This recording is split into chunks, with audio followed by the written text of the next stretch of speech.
The reality is, if you're a small company, you are probably going to go with whatever solution is cheaper. China will most likely be offering the cheaper solutions. One of my go-to sayings is that when China enters a room, profits walk out. So China has entered the AI room. So if you think there's going to be tons of profits in AI, I think you're delusional.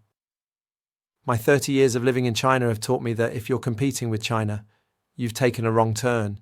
Like, you need to take a deep look in the mirror and think about the choices you've made in your life.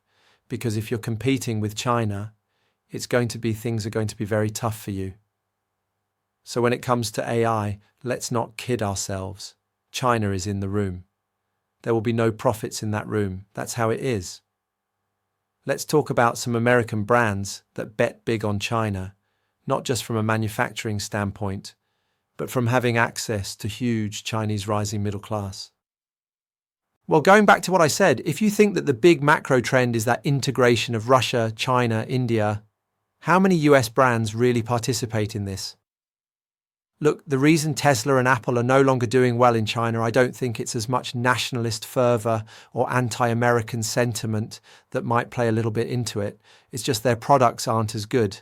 Like, to be perfectly honest, like a BYD car is now superior to a Tesla car, and it's not even close. It's like by a long shot, and they are much cheaper. Take BYD Seagull, which is essentially like a Honda Civic type car, sort of hatchback. You get 500 kilometer, 310 miles range, and you get full self-drive with it. And that costs about $8,300 only.